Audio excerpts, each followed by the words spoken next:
Assalamualaikum warahmatullahi wabarakatuh. Bismillah, walhamdulillah, wassalatu wassalamu ala rasulillah wa ala alihi washabihi wa wala. Kita bersyukur di bulan Ramadan ini masih diberikan kesehatan oleh Allah Subhanahu wa taala. Mudah-mudahan lancar-lancar semua ibadah kita dari pagi hingga ke pagi harinya lagi, dan diberikan pahala yang berlimpah oleh Allah Subhanahu wa taala. Ramadan tahun ini menandai juga lebih setahun pandemi sudah kita alami. Pandemi global COVID-19 yang mengguncang tidak hanya jiwa manusia, tapi juga mendatangkan banyak tantangan, memberikan banyak cobaan bagi hidup kita secara sosial kemanusiaan, bahkan ada bencana-bencana ekonomi juga yang mengikutinya, dan ini telah menguji kesabaran kita dalam setahun terakhir ini. Nah, sekarang datang Ramadan, mudah-mudahan ini menjadi satu pintu untuk kita bisa menghadapi kenyataan ini dengan lebih baik lagi. Nah, Ramadan itu sendiri datang memang dengan nuansa berat, karena bulan Ramadan itu identik dengan bulan yang berat, karena Ramadan sendiri berasal dari kata Romad atau Romdu yang maknanya panas. Jadi dulu orang-orang Arab memahami sekali bahwa bulan Ramadan itu adalah bulan gersang, bulan di mana terjadi cuaca yang panas. Nah, kalau panas kata orang Arab berarti panas sekali, karena normal bagi orang Arab sendiri itu panas. Jadi ketika mereka katakan panas, memang betul-betul panas bulan ini. Nah, Allah berfirman kemudian, Syahrul Ramadan alladzi unzila fihi al-Qur'an. Bulan Ramadan di mana di bulan itu diturunkan Quran. Jadi suasana panas yang dirindukan oleh manusia itu adalah hujan. Tapi Allah mengatakan unzila fihi al-Qur'an. Diturunkanlah di bulan Ramadan itu Quran. Maka Quran ini semisal dengan hujan. Dia adalah hujan bagi hati kita. Dia adalah hujan bagi jiwa manusia. Dia adalah hujan bagi kemanusiaan itu sendiri. Kenapa? Karena dia memiliki beberapa hal. Hal Quran ini yang pertama adalah dia hudan linnas. Dia datang bawa petunjuk. Bawa petunjuk. Kemudian wabayyinatin minal huda. Dia membawa bayyinah minal huda. Membawa penjelasan dari petunjuk itu. Dia tidak hanya petunjuk, tapi merupakan penjelas juga dari petunjuk itu. Ini adalah petunjuk yang nyata. Dan kemudian dia juga menjadi furqan. Mungkin dalam kesempatan-kesempatan lain kita akan ceritakan tentang hal-hal perihal hudan, bayyinatin minal huda dan furqan ini. Tapi fokus kita kali ini bukan itu. Saya ingin ambil ayat-ayat terakhir dari penggalan terakhir dari ayat ini. Ketika kita puasa di bulan Ramadan, kita mengalami satu kepanasan fisik, meskipun tentu kalau bagi kita yang tinggal di Khatulistiwa ya biasa-biasa saja, tidak ada Ramadan yang puasanya panjang, tidak ada yang pendek, tidak ada yang terlalu panas atau terlalu dingin juga. Kita diberikan keuntungan geografis oleh Allah Subhanahu wa taala dan kemudahan, alhamdulillah.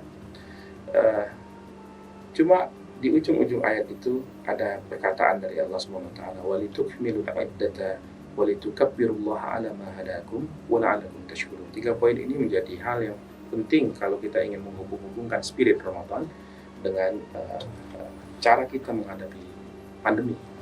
Yang pertama, Ramadan itu dihadapi oleh orang beriman sampai tuntas. Walitukmilul iddah.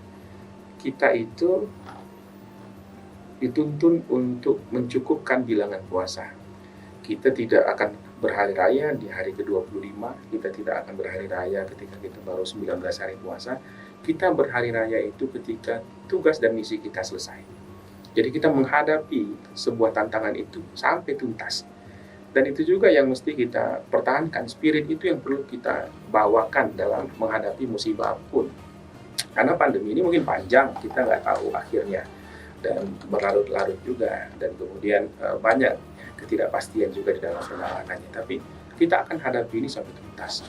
Walitukmilul iddah. Seperti Ramadan juga kita akan berhari raya dari pandemi ini nanti ketika dia tuntas, dan kita insya Allah baik-baik saja. Kita akan selamat-selamat saja. Kita akan, dulu ada istilah new normal ya, ada kenormalan baru atau normalitas baru. Kita akan temukan itu kesetimbangan baru. Kita tidak perlu terlalu takut, kita tapi harus tetap berwaspada, kita maksimalkan ikhtiar, tapi juga kita tidak usah meragukan takdir dari Allah Subhanahu wa taala. Fa iza azamta fatawakkal 'ala Allah.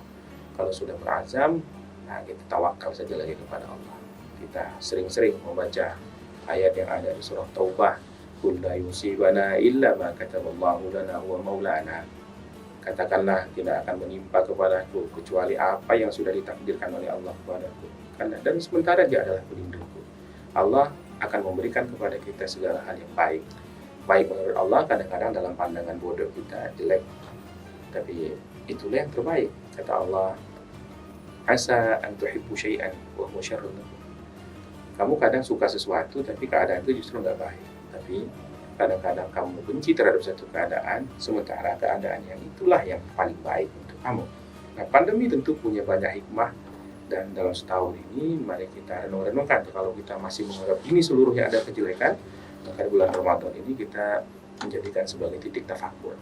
Pasti ada yang baik, pasti ada kesempatan untuk menjalin hubungan yang lebih bagus dengan keluarga, kesempatan untuk merenung, kesempatan untuk bikin bisnis baru, kesempatan untuk menentukan arah hidup, kesempatan untuk ya macam-macam, karena kita punya waktu untuk berdiam. Diam ini penting loh. As-sumtu hikmah wa qalilun fa'iluha. Diam itu hikmah, sementara sedikit kali orang yang bisa mengamalkannya. Nah, pada saat pandemi banyak tuh yang bisa diam, apalagi di awal-awal dulu. Nah, maka semangat untuk menyempurnakan atau menghadapi tantangan sampai tuntas itu mesti kita kedepankan. Kedua, Ramadan mengajarkan kita walitukabbirullah ala ma hadakum. Engkau besarkan Allah atas hidayah yang telah Dia berikan kepada engkau. Maka saatnya sekarang kita satu besarkan Allah. Kita tidak mengatakan ya Allah ada pandemi besar, enggak. Kita katakan kepada pandemi itu, hai pandemi, kami punya Allah yang besar gitu. Jadi gitu balik tuh pikiran kita. Nah, kita membesarkan Allah karena apa? Karena kita diberikan hidayah. Hidayah itu ada dua jenis. Sering sekali kita dengar dari ustaz-ustaz kita, ada yang namanya hidayatul bayan dan ada hidayatul ilham. Hidayatul bayan itu adalah penjelasan-penjelasan. Yang di bulan Ramadan ini berlimpah-limpah tuh, banyak ceramah, banyak tausiah, banyak nasihat-nasihat yang kita dapatkan. Dan itu semua memperkaya batin kita, memperkaya khazanah keilmuan kita juga. Tapi kemudian ada hidayatul ilham. Ada hidayah di mana yang berupa gerak hati, penerimaan jiwa kita terhadap kebenaran. Nah, kita sudah diajarkan di kebenaran, maka kita berterima kasih kepada Allah SWT.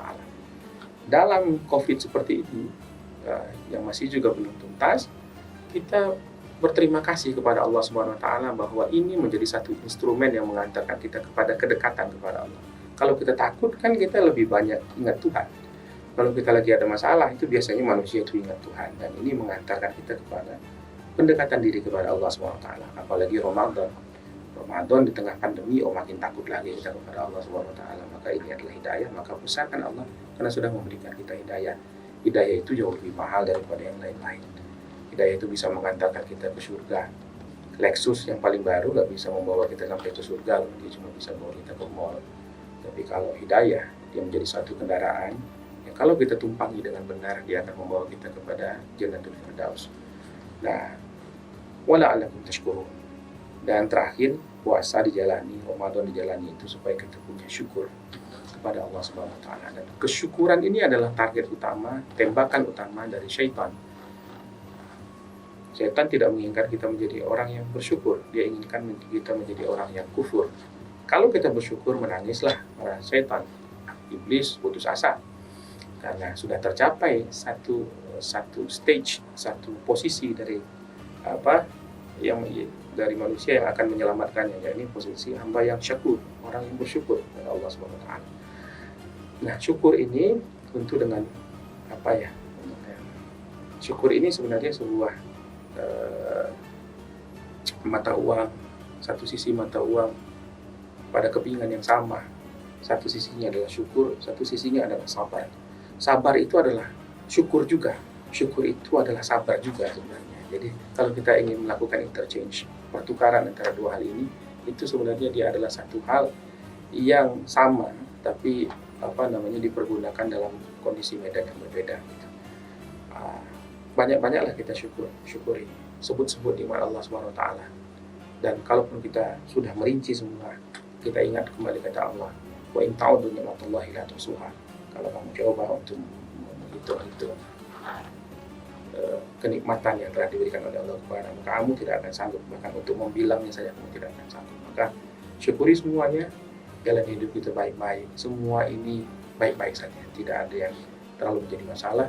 Lagi kita beriman kepada Allah Subhanahu wa taala, hidup menjadi baik, mati jadi baik, sehat adalah baik, sakit adalah baik, semua baik. Yang penting kita mendekat kepada Tuhan dan hidup akhirat kita terjamin karena kita wafat nanti insya Allah dalam keadaan beriman dan dalam keadaan puncak-puncak ketakwaan kita kepada Allah Subhanahu wa taala. Mudah-mudahan Ramadan ini menjadi alat untuk dapat kita capai itu semua. Terima kasih. Assalamualaikum.